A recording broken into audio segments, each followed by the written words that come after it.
Once again welcome back for vocabulary session. ठीक है, start करते हैं। अभी तक मैंने जो आपको वोकैबुलरी करवाया है, मैं बता दूं, मैंने टॉपिक वाइज करवाया है आप वोकैबुलरी। ये मोस्ट इंपोर्टेंट पार्ट है। अगर आप देखोगे ना अभी पूरी ये 9-10 क्लासेज में, तो मैं इतने वोकैबुलरी आपको करवा चुका हूं, और ये वो वोकैबुलरी हैं जो बार बार एग्जाम में पूछे जाते हैं। ठीक है, तो आप इसको करो। और जैसा कि मैंने आपको बताया था कि आपके पास आज या कल पूरे वोकैबुलरी आपके पास पहुंचेगी। One word substitution, antonym, synonym, idioms and phrases, सारा सेक्शन आपके पास वोकैबुलरी वाले में आपके पास पहुंच जाएगा। आप टेंशन मत लीजिए। ठीक है, ये मैं आपके लिए रोक के रखा था। भाई आप पढ़ो, तो वही बात है ना, मैं चाहता हूं दबाव नहीं हो आपके, इतना पढ़ के तो देखिए पहले।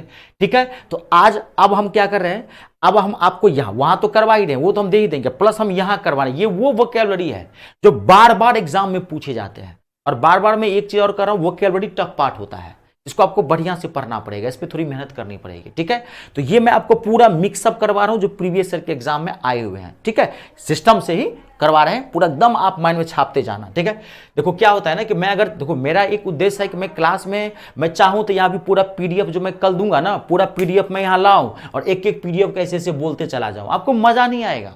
अब बात को समझिए, मैं चाहता हूं कि वोकैबुलरी मैं आपके दिमाग में छाप दूं जो बार बार पूछे जाते हैं, और बाकी मैं आपको पीडीएफ दे रहा हूं। नहीं तो मैं एक दिन में मैं ऐसे वोकैबुलरी पीडीएफ में मैं तो ये तो मैं लिख के पढ़ाता हूं इसलिए क्योंकि आपको समझ में आता है, आप साथ लिखते हैं, दिमाग में छप जाता है। नहीं तो मैं ऐसे भी ऐसे मारूंगा पीडीएफ, बोलूंगा ये इसकी मीनिंग ये लिखो, इसकी मीनिंग लो, धराधर मैं 15 मिनट में मैं 50 वोकैबुलरी 100 वोकैबुलरी लिखा के चला जाऊंगा। उससे आपको फायदा नहीं होगा। मैं आपके लिए तभी बोला हूं कि पढ़ाना कैसे है, क्या पढ़ाना है, कितना पढ़ाना, ये मेरा काम है, आपका काम है पढ़ना। हाँ, उसमें कोई गलती हो, मुझसे अगर उसमें कोई चूक हो रही है तो आप मुझे बताना। उसके लिए मैं हमेशा कहता हूं आप मुझे बताएंगे, कोई दिक्कत नहीं है, कभी आपको न शर्माना है न हिचकिचाना है। चलिए स्टार्ट करते हैं। वो क्या देखिए, तो ये मिक्सअप है पूरा, आप स्टार्ट करेंगे, पूरा मैं लिखा रहा हूं, सारा चीज मैं लिखाता चला जाऊंगा। ठीक है, वोकैबुलरी पहला वर्ड है थीस्ट, THEIST, थीस्ट। अब देखो यहां पे थीस्ट को डिस्ट भी कहा जाता है, थीस्ट को डिस्ट भी कहा जाता है, DEIST। देखो क्या होता है ना, देखिए आप लोग जैसे कह रहे हैं सर मैं, हाँ तो वही तो मैं कह रहा हूं, आप देखिए बोल रहे हैं ना, आप लोग खुद ही बोल रहे हैं, अब रिवीजन कर रहे हैं पीडीएफ का। तो पीडीएफ ये मैं वोकैबुलरी अभी मैं क्या बोला, अभी निकालू मैं पीडीएफ भरा हुआ पूरा, किसका चाहिए वोकैबुलरी आपको। मैं भी 10 मिनट में 100 क्वेश्चन बोल के निकल जाऊंगा, आप करते रहो, माथा आपका हौच पौच हो जाएगा। लेकिन मैं क्या बोल रहा हूं कि आप मेरे पर विश्वास करें, दुनिया विश्वास चलते, अभी तक आप मेरा स्वभाव समझ गए होंगे।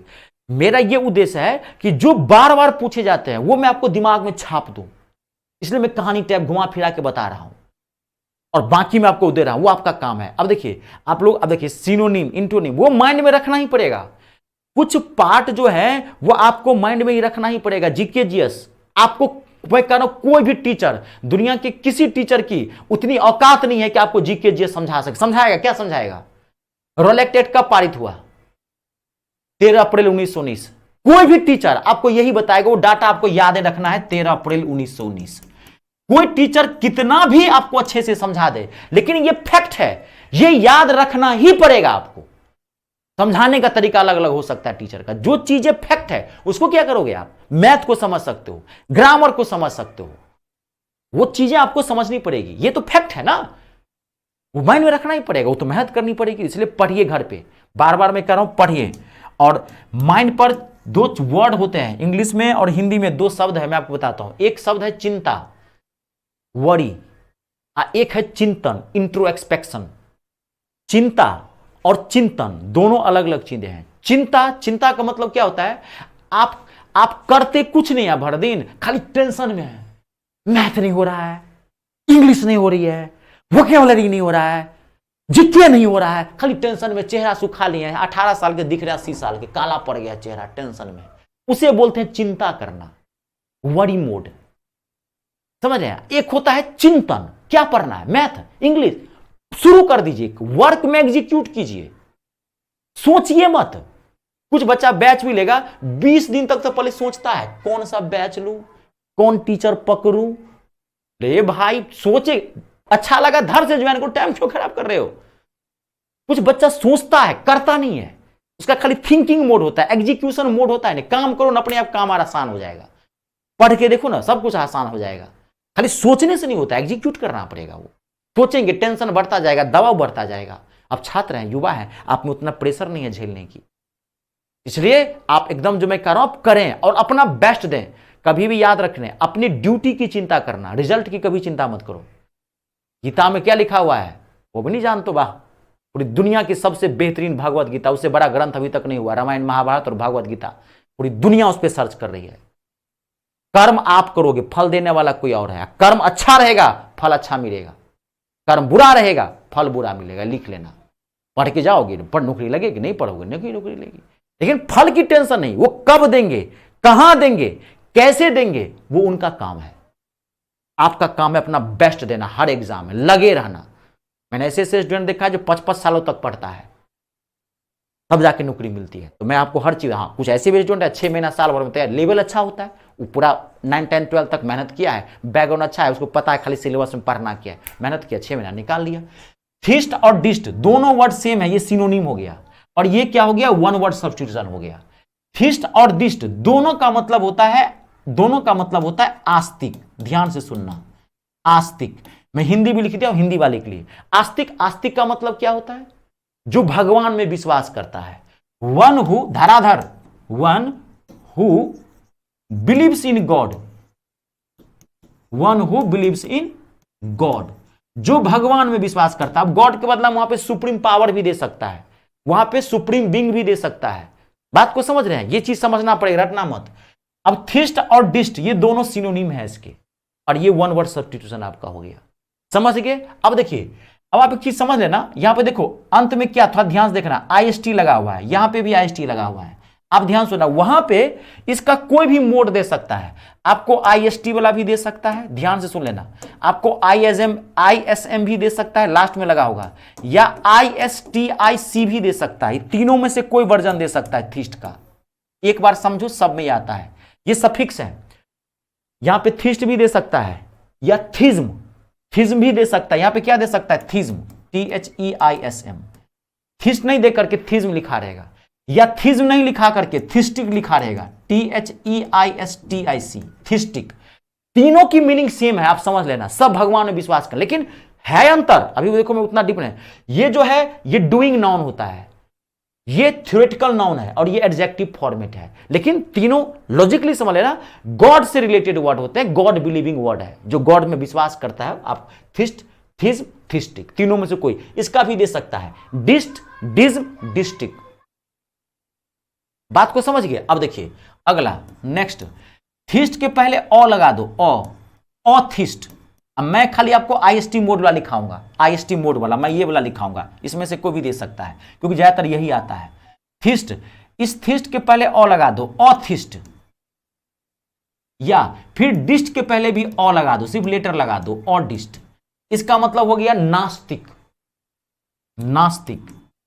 अब नास्तिक किसे कहते हैं जानते होंगे, जो भगवान में विश्वास नहीं करता है। वन हु डज नोट या डजंट भी दे रहा था, one who does not believe in God, believe in God. ये जो मैं लिख रहा हूं ना, इससे आपको फायदा हो रहा है, माइंड में छप रहा है। वही तो बोला कि मैं पीडीएफ तो पूरा पीडीएफ में बता दूंगा मैं, यहाँ पे फायदा नहीं होगा, फिर मैं धरा ये ऐसे लिखा रहेगा, फट फट फट फट बोलता जाऊंगा, आप लिखते जाओ, लिख भी नहीं पाओगे। लेकिन इसमें समझाना होता है तो बेटर होता है ना ये चीज। ठीक है, लिख लिया। अगला ये लिख रहे हैं, कोई दिक्कत तो नहीं। चलिए, तो ये देखिए, आप देखिए, ये इसका सिनोनिम हो गया, ये इसका सिनोनिम हो गया, ये इसका एंटोनिम हो गया, ये इसका एंटोनिम हो गया। आई बात समझ में, क्लियर हो रहा है। और एक चीज बताता हूं, आपके इंग्लिश वाले पार्ट में 2 क्वेश्चन रहेंगे स्पेलिंग एरर से, ध्यान रखना। स्पेलिंग एरर यहीं से आता है, स्पेलिंग भी ठीक से सीखना।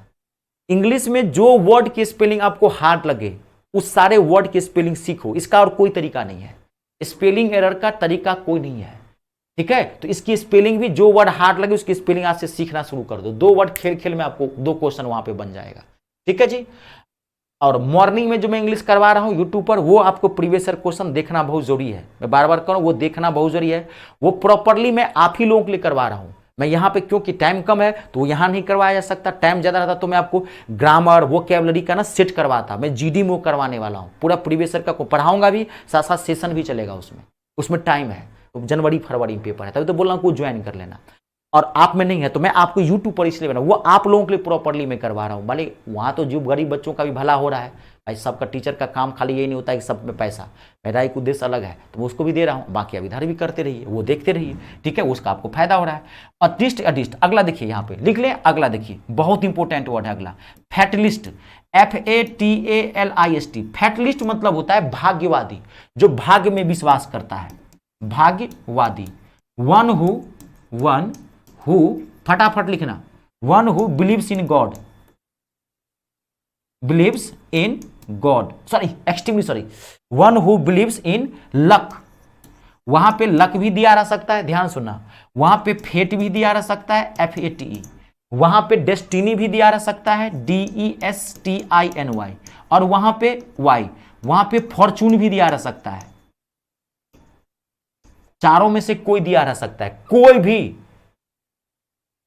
क्लियर, चारों में से कोई दिया रह सकता है। ये देखो लक, फेट, डेस्टिनी और फॉर्चून, इन चारों का मतलब एक ही होता है, भाग्य, किस्मत, तकदीर, मुकद्दर। हिंदी में भी तो बहुत सारा बोलते हैं, वैसे इंग्लिश में। अभी आपका चारों सिनोनिम क्लियर, कितनी बार पूछा है फेट का सिनोनिम क्या होगा, डेस्टिनी या फॉर्चून रहता है, या फॉर्चून का सिनोनिम क्या होगा। अब फैटलिस्ट मतलब क्या होता है, जो भाग्य में विश्वास करता है, उसे क्या बोलते हैं, फैटलिस्ट बोलते हैं। आई बात समझ में, कंप्लीट है, कोई दिक्कत तो नहीं। अगला देखिए, कंप्लीट है, कंप्लीट है, अगला देखिए, नेक्स्ट अगला।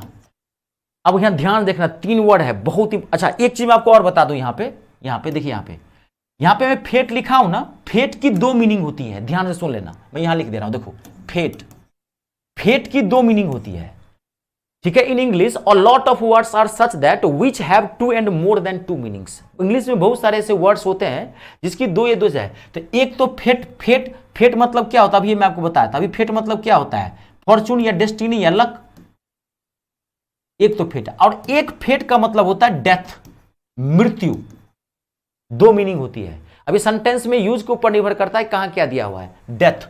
अब देखो फेट से ही वर्ड बनता है, फिर देखो फैटल, FATAL, फैटल कहो, या लेथल कहो, LETHAL, बहुत इंपॉर्टेंट है।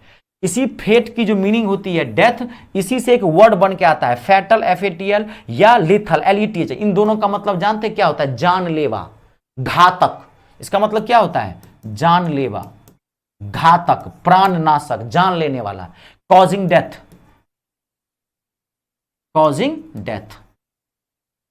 ये सब तो मैं इतना अच्छे से आपको जो बता रहा हूं, दिमाग में छप जाएगा, कॉजिंग डेथ। अब आपको फैटल भी दिया जा सकता है, लेथल भी, कभी कभी इसको डेडली भी बोल देते हैं, सब एक ही है, DEADLY, एक ही चीज है, सबका मतलब क्या, जान लेने वाला। फैटल कहिए, लेथल के, कभी कभी मेडिसिन पर सब आप देखे होंगे, जो कोई जब पॉइजनस अगर कोई मेडिसिन होती है, देखिए वहां पर लिखा रहता है लेथल मेडिसिन। कभी आप मेट्रो वगैरह दिल्ली में या अपने शहर में आप मेट्रो में देखेंगे तो वहाँ LCD स्क्रीन पर आते रहता है, ऐड देते रहता है, या कहीं पोस्टर पे भी लिखा रहता है, cancer is a fatal disease, cancer is a fatal disease, cancer is a fatal मतलब जानलेवा, कैंसर एक जानलेवा बीमारी है, ठीक है, कंप्लीट है। अब देखिए अगला, नेक्स्ट बहुत इंपॉर्टेंट वर्ड है, अगला देखिएगा, सोमनेम्बुलिस्ट, SOMNAMBULIST, सोमनेम्बुलिस्ट। सोमनेम्बुलिस्ट का मतलब होता है, सोमनेम्बुलिस्ट, ये एक देखो एक प्रकार का मेंटल डिसऑर्डर है, ये बायोलॉजिकल वर्ड है थोड़ा। सोमनेम्बुलिस्ट का मतलब होता है नींद में चलने वाला, नींद में चलने वाला। One who walks in sleep, जो नींद में चलता है, नींद में चलने वाला, one who walks in sleep. Normal इसको भाई अस्लीप या स्पीकर, अस्लीप वाकर, सॉरी इसको ऐसे बोल लिख सकते हैं नॉर्मल में, अस्लीप वाकर। नॉर्मल में लोग इसको स्लीप वाकर बोलते हैं, बायोलॉजिकल टर्म में आपको ये बोलते हैं। आपको याद होगा मैं हमेशा ना यूट्यूब पे मैं एक चीज बोलते रहता हूं, बच्चों को तो लगता है 90% 95% बच्चों को तो कुछ आता नहीं है, हवा में रहता है, खाली उसको पता है फॉर्म भर दिया, जीवन का आनंद उठाते रहता है, थोड़ा बहुत पढ़ा, उसको लगता है इतने से ही हो जाएगा। अब आपको पता चल रहा होगा कि हिंदुस्तान में सरकारी नौकरी कितनी गहराई में है, जबकि आपको भी क्लास पूरा बाकी है, 10 से 12 क्लास लिए हो ना, अभी पूरा महीना सितंबर 30 सितंबर तक आपका क्लास जाएगा, ये समझ रहे हैं। तो वही चीज है, मैं हमेशा ये बोलता हूं, मैं 2012 से कोचिंग चला रहा हूं, मैंने आज तक कभी बच्चे को बोला नहीं कि भाई हमारे देश में आसान है। आज के डेट में गवर्नमेंट जॉब आसान है ही नहीं, कि जो कहता है वो आपको सरासर ठगने की कोशिश का धोखेबाज आदमी है, वो कोई भी, चाहे कोई भी शिक्षक क्यों नहीं हो। ठीक है। सोमनैम्बुलिस्ट, सोमनैम्बुलिस्ट मतलब क्या होता है? जो नींद में चलता है। कुछ लोगों को देखेंगे नहीं, घर में सोया हुआ है, आप रख दीजिए इसको इस घर में, सुबह उठे देखेंगे दूसरे घर में सोया हुआ है, सुबह इस घर में, अरे कहा, मैं तो इसी घर में सोया था, नींद में। एक प्रकार का मेंटल डिसऑर्डर होता है। इसी का एक सहोदर भाई होता है सोमनीलोक्विस्ट, SOMNI, सोमनीलो, LOQUIST, सबके स्पेलिंग ठीक से रखना। सोमनीलोक्विस्ट, सोमनीलोक्विस्ट का मतलब होता है नींद में बड़बड़ाने वाला, बोलने वाला। One who speaks in sleep, जो नींद में बड़बड़ाता है, जो नींद में बोलता है, सोया हुआ है, एकदम नींद में सोया हुआ है और गरिया रहा है पड़ोसी को अपना, भर रात गरिया, सो भाई कहां गरिया था, उसको पता नहीं चलता है। ठीक है। अगला देखिए, फ्यूनेम्बुलिस्ट, बहुत इंपॉर्टेंट वर्ड है, FUNAMBULIST, फ्यूनेम्बुलिस्ट। फ्यूनेम्बुलिस्ट की हिंदी होती है नट, जानते होंगे आप लोग, नट नहीं जानते हैं, बहुत इंपॉर्टेंट है। फ्यूनेम्बुलिस्ट, FUNAMBULIST है ये, ST, निम्बलिस्ट, IST बोला हम लगा रहेगा, IST, ISM, ISTSC, कुछ भी। फ्यूनेम्बुलिस्ट नहीं समझते, फ्यूनेम्बुलिस्ट जानते हैं क्या होता है? नहीं जानते। नट कभी देखे हैं वो, कभी देखते होंगे कहीं मेला वगैरह में, या कहीं आप देखते होंगे मैदान वगैरह में कहीं जाते हैं घूमने के लिए, तो देखेंगे कि फील्ड में एक छोटी सी बच्ची जो है बैम्बू के सहारे, बांस के सहारे जो है वो रस्सी पर, मोटी सी रस्सी पर चलते रहती है, उसी बोलते हैं नट। अब इसको नॉर्मल में क्या बोलते हैं? अ रोप डांसर, रोप मतलब रस्सा, अ रोप डांसर। ठीक है, समझते जाइए, रटना नहीं है। वहां डेफिनेशन कैसे भी दे सकता है, मैं पहले बोल दिया हूं, डेफिनेशन कैसे भी दे सकता है, मैं समझा रहा हूं आपको। ठीक है, रोप डांसर, इसका एक सिनोनिम होता है, बहुत important synonym, Acrobat, ACRO, Acrobat, BAT, ACROBAT, Acrobat. ठीक है, कंप्लीट है। अगला बढ़ाऊं, नेक्स्ट अगला देखिए, एनोनीमस, एनोनीमस, NYMOUS, बहुत इंपॉर्टेंट वर्ड है, कितनी बार पूछा गया है। एनोनीमस मतलब होता है, ये लिटरेरी वर्ड है। एनोनीमस का मतलब होता है ऐसी कोई किताब, ऐसा कोई रचना या ऐसा कोई काम जिसका लेखक अननोन हो। ठीक है, अ बुक, वहां वर्क भी देता है, एक्शन देता है, a book whose writer is unknown, बहुत इंपॉर्टेंट वर्ड है। A book whose writer is unknown, उसे क्या बोलते हैं? एनोनिमस बोलते हैं।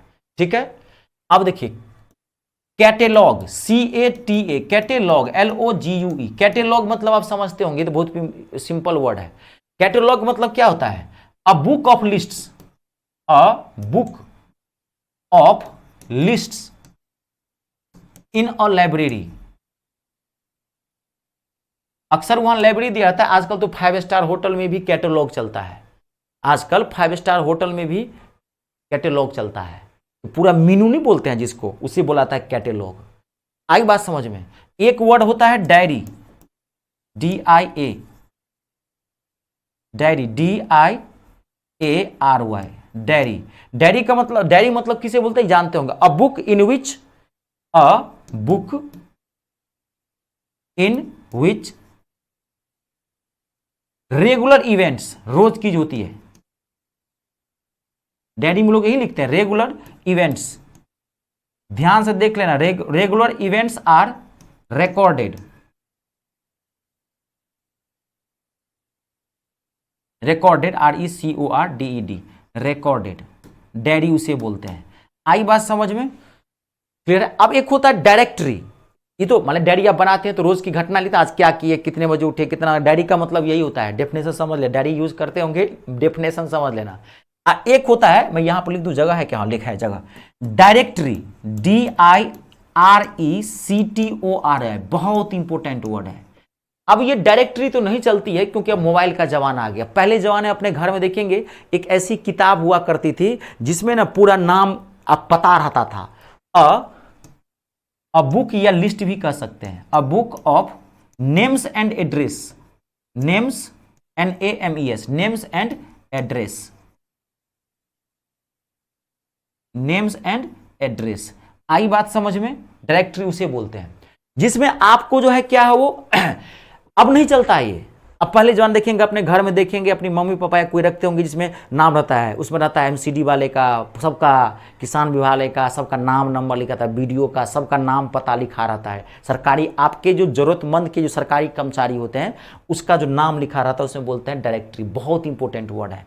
आई बात समझ में? ये लिटरेरी वर्ड सब थे, ठीक है, कंफ्यूज मत करना। डायरी, डायरेक्टरी और कैटेलॉग अलग अलग वर्ड होते हैं, ठीक है। अगला देखिए यहां पर, अगला बहुत पॉपुलर वर्ड है, कितनी बार पूछा गया है, बायोग्राफी। GRAPHY, दो वर्ड होते हैं, एक होता है बायोग्राफी और एक वर्ड होता है ऑटोबायोग्राफी। AUTO, autobiography. बायोग्राफी और ऑटोबायोग्राफी, इसकी हिंदी होती है, मैं बताता हूं, जीवनी। हिंदी वाले को अच्छा लगेगा। इसकी होती है आत्मकथा, आत्मकथा, ठीक है। तो बायोग्राफी किसे बोलते हैं? जीवनी। जीवनी मतलब देखिए, ध्यान सुनिए, लाइफ हिस्ट्री।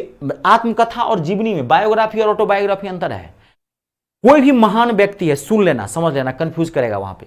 कोई भी महान व्यक्ति है, ग्रेट पर्सनैलिटी है, उसके ऊपर किसी और व्यक्ति ने जो किताबें लिखी है उसे क्या बोलते हैं? बायोग्राफी। और वो जो लिखता है किताब उसको क्या बोलते हैं? बायोग्राफर। और कोई महान व्यक्ति अपने ऊपर खुद वो किताब लिखे हैं, अपने बारे में जो लिखे हैं खुद, उसे क्या बोलते हैं? आत्मकथा, ऑटोबायोग्राफी। तो इसका डेफिनेशन होता है life history, life history, life history of a person, life history of a person written by another, life history of a person written by another, जो किसी दूसरे के द्वारा किसी की जीवनी लिखेगा। आप बायोग्राफर ER लगा दीजिए, बायोग्राफर कोई भी वर्जन सूख सकता है। ऑटोबायोग्राफी मतलब क्या हो गया? Life history, life history of a person, life history of a person written by oneself, written by oneself. किसी के खुद के द्वारा जो लिखी गई है वो क्या होता है? आत्मकथा होती है, आत्मकथा। और एक कोई भी व्यक्ति, कोई भी महान व्यक्ति की आत्मकथा एक ही होती है। ये नहीं कि जब मन हुआ तब आज लिखे आत्मकथा लिखेंगे पढ़ा। अपने बारे में कितनी किताब लिखोगे? एक ही किताब में सारी जानकारी दे दोगे ना। एक किताब में कोई और जानकारी दोगे, अपने बारे में मालूम, मैं अपने बारे में ऑटोबायोग्राफी लिखूंगा तो मैं क्या हूं, कैसा हूं, मैं एक ही चीज है, वही ना फैक्ट होगा, एक ही ना किताब है। आत्मकथा एक ही होती है। जैसे कितनी बार आपको जानते हैं जीके में कोई किताब से भी क्वेश्चन पूछता है, 1 से 2 क्वेश्चन रहते ही रहते हैं। आपको कितनी बार क्वेश्चन पूछा गया है कि गांधी जी की आत्मकथा का नाम क्या है? ऑटोबायोग्राफी का। गांधी जी की आत्मकथा का नाम पता है क्या है? नहीं जानते हैं? My experiment with truth, my experiment with truth, सत्य के साथ मेरे प्रयोग, गांधी जी की आत्मकथा है। और गांधी जी के द्वारा लिखी गई जो पहली किताब थी, जब वो साउथ अफ्रीका से आ रहे थे, नाव से आ रहे थे। आप जानते हो कि चंपारण आंदोलन, राजनीतिक प्रवेश भारत में उनका हुआ था। चंपारण, नील की खेती के विरोध में आए थे। चंपारण, गोपाल कृष्ण गोखले को गुरुजी ने बुलाया था उनको, 1905-1906, याद है ना? 5 में आए थे, 6 में यहाँ पर आंदोलन हुआ। तो उसमें उन्होंने, जब वो नाव पे आ रहे थे तो पहली बार उनकी द्वारा लिखी गई पहली किताब है हिंद स्वराज। लेकिन उनकी ऑटोबायोग्राफी क्या है? My experiment with truth. बहुत विवादास्पद किताब है। उन्होंने बहुत सारी, गांधी जी बोलते थे ना कि आई, जानते होंगे, आई डोंट, या आई नेवर टेल अ लाई, या आई डोंट लाई, आप जानते होंगे। तो बोला करते थे, वो सही बात उन्होंने लिखी है पूरी बात में, बड़ा विवादास्पद है। जैसे आपको कितनी बार पूछेगा कलाम की आत्मकथा क्या है? कलाम की आत्मकथा क्या है? क्या है आत्मकथा? नहीं जानते हैं कलाम की आत्मकथा क्या है? ये ना, विंग्स ऑफ फायर उनकी आत्मकथा का नाम है। लेकिन विंग्स ऑफ फायर से उनकी ज्यादा बुक बिकी कौन सी जानते हैं? इग्नाइटेड माइंड्स, बहुत पॉपुलर बुक है, मैंने पढ़ी है, इग्नाइटेड माइंड्स, ठीक है। तो ये 17 चीज आपको, इंडियन स्ट्रगल, सुभाष चंद्र बोस की आत्मकथा का नाम है। ऑटोबायोग्राफी, आई बात समझ में? अगला देखिए, वीडो, WIDOW, ये बहुत सिंपल वर्ड है। वीडो मतलब क्या होता है? विधवा। आप जानते होंगे कि कोई भी महिला जिसका हस्बैंड मर गया है। अ वुमन, फटाफट लिख लेना, a woman whose husband is dead, a woman whose husband is dead, widow। इसी का उल्टा होता है widower, WIDOWER। widower मतलब क्या होता है? विधुर, जिसकी पत्नी मर गई हो। कंफ्यूज मत होना। अ पर्सन या a man, a person whose wife is dead, whose wife is dead, DEAD, DEAD, whose wife is dead। लिख लिए हैं, क्लियर है? क्लियर है? अगला देखिए, यहां तो गया। अगला मोस्ट इंपोर्टेंट वर्ड है प्रोलॉग, PROLOGUE, प्रोलॉग। प्रोलॉग का मतलब समझते हैं, एक होता है प्रोलॉग, एक होता है एपीलॉग, EPI, प्रोलॉग, एक होता है epilogue, EPI, epilogue, LOGUE, epilogue. दोनों बहुत इंपॉर्टेंट वर्ड है, it's a very very important. Prologue का मतलब होता है और शॉर्ट स्पीच, लिख लीजिए, पहले मैं समझाता हूं। A short speech, a short speech delivered भी लिख सकते हैं या गिवन भी लिख सकते हैं। मैं गिवन लिख देता हूं, इजी वर्ड डाल दिया हूं। A short speech given by या delivered by a player at the beginning, at the beginning, at the beginning of play, इसे क्या बोलते हैं? प्रोलॉग बोलते हैं। एपिलॉग मतलब क्या होता है? इसी का उल्टा, अ short speech, a short speech given bye, a short speech given bye a player, given by a player at the end of play, इसे बोलते हैं प्रोलॉग और ये बोलते हैं ये। क्लियर है? देखिए, प्रोलॉग का मतलब होता है, जब भी कभी आप देखते हो कोई खेल, क्रिकेट वगैरह देखते होंगे, कोई भी वॉलीबॉल फुटबॉल देखते होंगे विराट कोहली आता है, अब वो टॉस वॉस कर दिया, स्टार्टिंग में वो शॉर्ट स्पीच देता है, पूछता है how do you feel and you have won the toss, what you have decided to take to bowl, पूछता है कि नहीं पूछता है? तो पूछेगा, तो वो जो विराट कोहली बोलता है उसे क्या बोलते हैं? या धोनी बोलता है तो क्या बोलता है? वो जो बोलता है, वो शॉर्ट स्पीच देता है, उसे क्या बोलते हैं? प्रोलॉग। जब खत्म हो जाता है, फिर कोई हार गया कोई जीत गया, तो लास्ट में भी जो फिर स्पीच देता है उसे क्या बोलते हैं? एपीलॉग बोलते हैं। आई बात समझ में? माथा में घुसा? अगला वर्ड, नेक्स्ट बहुत इंपॉर्टेंट वर्ड है ऑप्टिमिस्ट। ऑप्टिमिस्ट का मतलब होता है आशावादी। एक इसी का उल्टा वर्ड होता है, उल्टा है, अपोजिट है सब, ठीक है? ध्यान से देखना, सारा मैं पहले बोला मिक्स करवा रहा हूं, पढ़ते जाना अपना बढ़िया से जी। ऑप्टिमिस्ट और पेसिमिस्ट, पेसिमिस्ट इसका मतलब होता है निराशावादी, निराशावादी। इसकी स्पेलिंग बहुत अच्छे से याद रखिए, OPTIMIST है, PESSIMIST, बहुत इंपॉर्टेंट है। ऑप्टिमिस्ट मतलब होता है आशावादी। आशावादी मतलब जो पॉजिटिव सोचता हो, ये ध्यान रखना। आशावादी मतलब यहां सेंस क्या? जो पॉजिटिव सोचता हो, जो पॉजिटिव सोचता होगा उसी के पास होप होगा।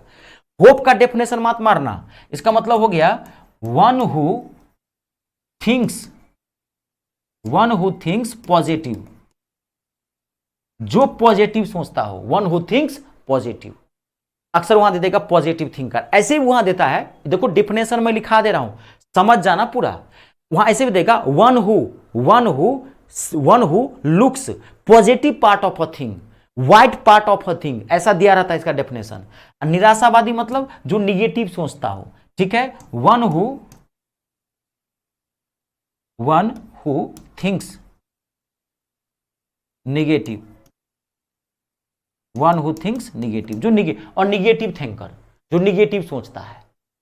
नहीं समझे? अब मान लीजिए, देखिए अभी कभी कुछ बच्चा भी बोलेगा अरे बाप रे बाप, SSC MTS में 10,000 वैकेंसी आई है, मुझे तो एक ही सीट चाहिए, उसे क्या बोलते हैं? ऑप्टिमिस्ट। एक बोलेगा हाँ 10,000 सीट आई है, 10,000 बच्चा भरा है, लाखों 57 लाख बच्चा फॉर्म भरा है, वो क्या हो गया? हर चीज में वो नेगेटिव ढूंढता है। ऐसे स्टूडेंट या ऐसे लोग कभी जीवन में सक्सेस हासिल नहीं कर सकते हैं। इसलिए मैं हमेशा क्या बोलता है? एटीट्यूड पॉजिटिव रखो, एटीट्यूड पॉजिटिव रखो, एक न एक दिन नौकरी मिल जाएगी। पॉजिटिव एटीट्यूड रखने से चीजें पॉजिटिव हो जाती है। आई बात समझ में? यहां तक क्लियर है? अगला देखिए, नेक्स्ट वेटरन, VETERAN। वेटरन मतलब होता है अनुभवी व्यक्ति, ठीक है? अब लिखिएगा अ पर्सन, अ पर्सन बहुत इंपॉर्टेंट है, a person who has, a person who has long experience, long experience, a person who has long experience in any one field या in any one sector, in any one field. जिस आदमी को एक sector में महारत हासिल है उसे क्या बोलते हैं? क्या बोलते हैं? वेटरन। वेटरन, VETERAN है ये, वेटरन। स्पेलिंग कहीं भी गलत नहीं लिखना है, ये ध्यान रखना, वेटरन, क्योंकि स्पेलिंग एरर से भी क्वेश्चन है। वेटरन नहीं बोलते हैं, veteran actor mister Amitabh Bachchan, veteran leader Mrs Sonia Gandhi. Veteran उसके पीछे आप लगाते हैं जिसके पास एक लॉन्ग एक्सपीरियंस हो अपने सेक्टर का, ठीक है। एक होता है कंफ्यूज करता है, वर्सेटाइल, VERSATILE, वर्सेटाइल। वर्सेटाइल का मतलब होता है मल्टी टैलेंटेड पर्सन, शॉर्ट में बता दिया। वर्सेटाइल का मतलब क्या होता है, one who has many talents, one who has many talents, one who has many talents, जिसके पास बहुत सारा टैलेंट्स हो उसे बोलते हैं वर्सेटाइल। आई बात समझ में, यहां तक क्लियर है। अगला देखिए, फिलैटली, PHILATELY, बहुत इंपॉर्टेंट वर्ड है, ठीक है। सारे वर्ड्स इंपॉर्टेंट है कि सारे प्रीवियस का है। अब इसी में बार बार कुछ पूछता है, वही तो बोल रहा हूं। फिलैटली मैंने अक्सर देखा है पूछते हुए। फिलैटली मतलब होता है डाक टिकट संग्रह करना, collection of postage stamp, COLLECTION, collection of postage stamp, postage stamps, ठीक है, कलेक्शन ऑफ पोस्टेज स्टाम्प्स। ये एक एज अ हॉबी होता है। कुछ लोगों को देखेंगे जो बड़े रईस लोग होंगे ना, उसको देखोगे स्टाम्प, हर देश का डाक टिकट कलेक्ट करता है। कुछ लोग देखेंगे पुरानी चीजों को इकट्ठा करता है, कुछ लोग देखेंगे जो पुराने सिक्कों को इकट्ठा करता है। तो जो डाक टिकट को इकट्ठा करता है उसे क्या बोलते हैं, फिलैटली, कलेक्शन करना। जो इकट्ठा करता है उसको बोलते हैं फिलैटलिस्ट, दोनों में से कोई दे सकता है, PHILATELIST। वही बोला हूं, देखो फिलैटली या IST लगा दे या ISM लगा दे, बात एक ही है। One who collects postage stamp, one who collects postage stamps, postage stamps, postage stamps. आई बात समझ में, कंप्लीट हो गया। देख लीजिए, जहां दिक्कत हो मुझे पूछ लीजिए, ठीक है। अगला लिखिए, एक्सपरगेट, एक्सपरगेट बहुत इंपॉर्टेंट वर्ड है, एक्सपरगेट, PURGATE, बहुत एक्सपरगेट। एक्सपरगेट मतलब होता है कोई भी चीज में जो कि लिटरेरी वर्ड है, ठीक है। To remove, REMOVE, to remove the offensive part, to remove the offensive portion या offensive part of a book. बहुत इंपॉर्टेंट वर्ड है, एक्सपरगेट बोलते हैं इसको। आप लोग हैं कि कोई दिक्कत, देख लीजिए, एक बार पूछिए मुझे, है ना, बने हुए हैं आप लोग ना, भाग गए हैं। एक्सपरगेट, एक बार मुझे ओके करें आप लोग, सर हम सब हैं।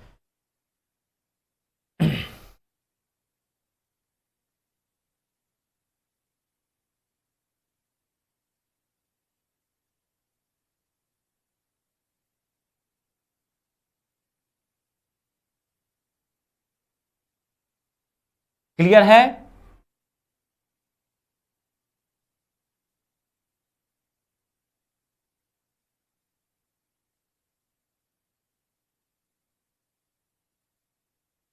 ठीक है, ठीक है, ठीक है, ठीक है, कोई बात नहीं, कोई बात नहीं।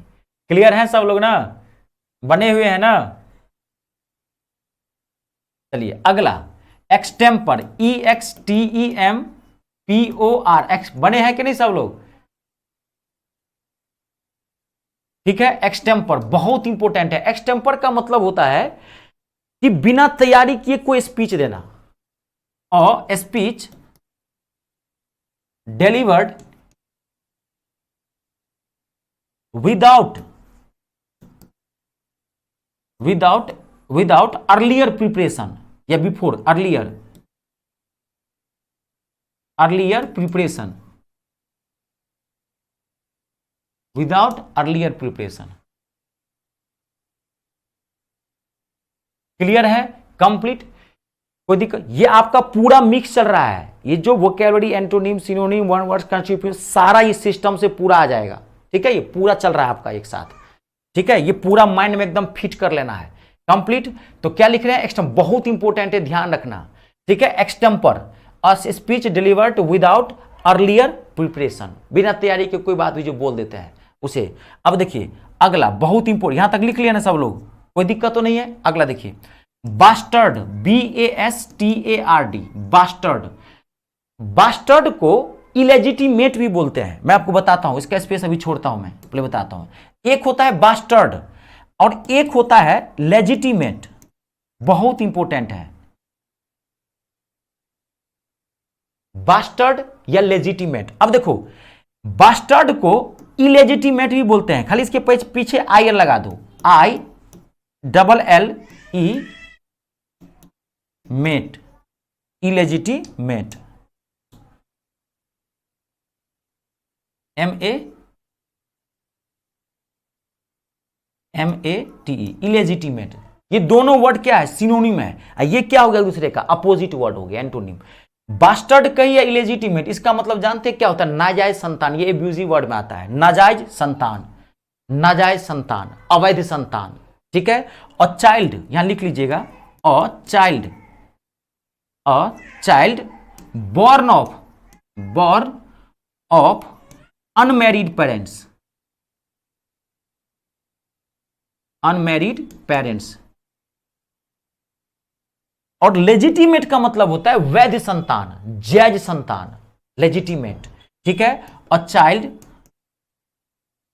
Child born of married parents, married parents. Legitimate का कार्ड बनता है जी कोर्ट से।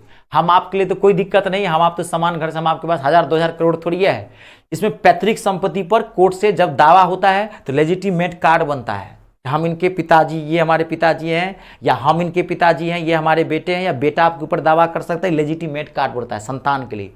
अक्सर ये जो है फादरिज्म और सनिज्म दोनों के सेंस के अंतर्गत में इसका यूज करते हैं, बहुत इंपॉर्टेंट है ये, ठीक है। हम आपको इस सब की जरूरत नहीं है, जितना कम पैसा हो, जितना कम दौलत हो, साईं इतना दीजिए जामे कुटुंब समय, मैं भी भूखा ना रहूं, साधु भी भूखा ना जाए। ज्यादा दौलत भी खोना बीमार का कारण है, सब कुछ खत्म हो जाएगा, ठीक है। तो लेजिटी में अगला देखिए बहुत इंपॉर्टेंट है, अगला जो मैं आपको लिखा रहा हूं देखिए बहुत इंपॉर्टेंट है, ध्यान से देखना है। कंबस्टिबल, CUMBUSTIBLE, कंबस्टिबल कहिए या इनफ्लेमेबल कहिए, कंबस्टिबल कहिए या इनफ्लेमेबल कहिए, FLAMMABLE कहिए, इनफ्लेमेबल कहिए या नॉन फ्लेमेबल कहिए, नॉन फ्लेमेबल कहिए, नॉन फ्लेमेबल। इन तीनों का मतलब होता है जिसमें आग आसानी से पकड़ता हो, जिसमें आग आसानी से पकड़ता हो, that Burns easily, that Burns easily, जिसमें आग आसानी से पकड़ता हो, दैट बर्न्स इजिली। आई बात समझ में। कंबस्टिबल कहिए, इनफ्लेमेबल कहिए, सब क्या हो गया, सिनोनिम हो गया। कंबस्टिबल कहिए, इनफ्लेमेबल कहिए या नॉन फ्लेमेबल कहिए, ये क्या है, ये जिसमें आग आसानी से पकड़ता हो। आई बात समझ में। अब देखिए इसका, अब इसका उल्टा opposite, non combustible, non combustible. ये जो है ना, एक मिनट, कंबस्ट, ये स्पेलिंग जो COMBUSTIBLE, ये लाइट, कंबस्टिबल, ठीक है। Non combustible, non combustible, non combustible का मतलब होता है जिसमें आग आसानी से ना पकड़ता हो, ठीक है। दैट बहुत इंपॉर्टेंट है ये। अब ध्यान देखिए इसमें, एक चीज आप ध्यान रखना यहां पे, एक मैंने मिस्टेक कर दिया है, देख लेता हूं मैं, कंबस्टिबल या इनफ्लेमेबल, ठीक है। और ये जो है ना, ये हटा देना यहां से, ये निगेटिव चला जाएगा, ये दो याद रखना, कंबस्टिबल कहो, हाँ इसमें ये वर्ड लिख लेना, फ्लेमेबल, रुक जाओ, इनफ्लेमेबल और फ्लेमेबल, ये ध्यान रखना, ये सेम है। और नॉन फ्लेमेबल कह दोगे, नॉन फ्लेमेबल, इसका मतलब क्या होता है, जिसमें आग आसानी से नहीं पकड़ता हो, that is not able to burn easily, जिसमें आग आसानी से नहीं पकड़ता। बहुत इंपॉर्टेंट है ये, अक्सर आप कंफ्यूज करते हैं यहां से, जिसमें आग आसानी से नहीं पकड़ता हो उसे क्या बोलते हैं, नॉन कंबस्टिबल। अब देखिए आपको, जैसे मैं थोड़ा आप यहां पूछता हूं, देखिए अक्सर क्वेश्चन पूछता है जीके के अंदर, आप जानते होंगे हवा से, एयर से हल्की गैस कौन सी है, बता सकते हैं आप लोग? एयर से हल्की गैस कौन सी है, पता है आपको? कौन कौन सी गैस है, नहीं पता है? ये ध्यान रख लेना, बहुत इंपॉर्टेंट होता है। एयर से हल्की गैस है, आपको पता नहीं है तो बता, जान देता हूं मैं, हीलियम और हाइड्रोजन। क्वेश्चन पूछता है, एयर से जो हल्की गैस होती है वो होता है हाइड्रोजन और हीलियम, ये एयर से हल्की होती है, अक्सर पूछता है। लेकिन गुब्बारे में हीलियम ही भरी जाती है, ये भी क्वेश्चन पूछता है कि गुब्बारे में कौन सी, जो देखेंगे कभी देखेंगे ना आसमान में जो उड़ते रहता है, ठीक है ना, तो क्योंकि एयर से गैस हल्की होती है, हीलियम और हाइड्रोजन, तो आपको थोड़ा, मैं, आप लोग बोलते हैं, देखिए मेरे पास टाइम ही नहीं रहता है, नहीं तो मैं देखता हूं अगला सेशन में जीके वाले थी, क्या कहते हैं कि जीडी के लिए तो मैं बैच लॉन्च किया हूं, मैथ का और इंग्लिश का। अब देखते हैं जीके का भी कुछ मैं करता हूं जीडी वाले में। टाइम इतने सारे मेरे पास बैच होते हैं ना, सीजीएल सीपीओ आप जानते हैं, सीडीएस तक सारा मेरे पास बैच रहता है, हर चीज का बैच रहता है मेरे पास, तो सबको लेके चलना पड़ता है। मैथ इंग्लिश के अलावा मेरे पास ज़्यादा टाइम ही नहीं रहता जो मैं पढ़ा सकूं। और अभी तो मान लीजिए सबके 3 साढ़े 3 घंटा तो आप लोगों में 4 घंटा चला जाता है, 1.5-2 घंटा सुबह और 1.5-2 घंटा शाम। आप लोगों का 30 सितंबर तक है, थोड़ा टाइम कम है इसमें ज़्यादा खींच दे रहा हूँ, फिर उसके बाद देखेंगे बैच बहुत सारा बनाएंगे उसके बाद 30 सितंबर के बाद। तो हीलियम हाइड्रोजन सबसे हल्की गैस होती है, लेकिन गुब्बारे में, बैलून्स में कौन सी गैस भरी जाती है, जानते हैं? हीलियम। क्यों बैलून्स में क्यों हीलियम गैस भरी जाती है? इसका कारण है कि हीलियम जो है वो नॉन कॉम्बस्टिबल होता है, इसमें आग नहीं पकड़ता है।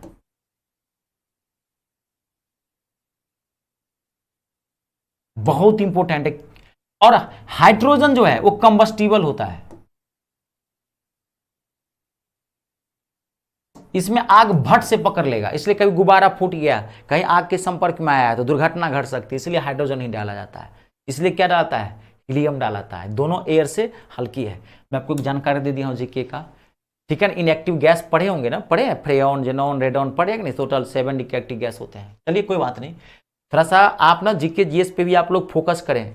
और आपका जीके जीएस खराब है, प्रीवियस ईयर का क्वेश्चन में नहीं, जीके जीएस अगर खराब है तो किसी अच्छे टीचर से पढ़ो। देखो कभी भी कहीं भी बैच कॉम्बो ज्वाइन मत करना, ये ध्यान रखना। कॉम्बो में एक अच्छा होता है, एक खराब होता है, समझ गए? तो कहीं भी बैच जो ज्वाइन करो, अब जैसे मैं मैथ और मी स्टार, तो मैथ और इंग्लिश का ये स्टार है चैनल, क्योंकि कॉम्बो में एक अच्छा होगा एक खराब होगा। आज के डेट में ना एजुकेशन व्यापार करके रखा है, ठीक है। तो जो अगर इंग्लिश खराब, रीजनिंग खराब हो या जीके जीएस खराब हो, तो किसी ऐसे टीचर से पढ़ना जो जीके का स्पेशलिस्ट हो, ठीक है, वो आपको अच्छे से पढ़ाएगा। हायर टीचर से कभी मत पढ़िए, उसका अपना चैनल हो, वो खुदे पढ़ाता हो जीके जीएस, उसका अपना चैनल हो, उससे पढ़िए, ठीक है।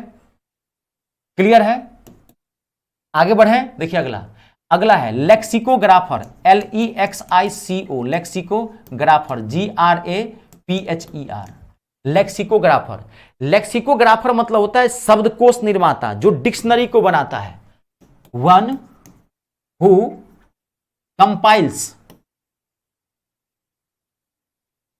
कंपाइल्स या कलेक्ट्स भी कर सकते हैं, COLLECTS, वन हु कंपाइल्स या कलेक्ट्स, और डिक्शनरी आई बात समझ में? वन हु कंपाइल्स कलेक्ट्स, जो शब्दकोश बनाता हो उसे क्या बोलते हैं? लेक्सिकोग्राफर। बहुत इंपॉर्टेंट वर्ड है, कितनी बार क्वेश्चन पूछा गया यहां से। लेक्सिकोग्राफर जो शब्दकोश डिक्शनरी जो बनाता है उसे क्या बोलते हैं? लेक्सिकोग्राफर बोलते हैं। क्लियर है? कंप्लीट है, कोई दिक्कत तो नहीं। अगला कंजर्वेटिव, CONSERVATIV। कंजर्वेटिव मतलब होता है रूढ़िवादी व्यक्ति, परंपरा को फॉलो करने वाला, जो बदलाव नहीं चाहता, ठीक है। One who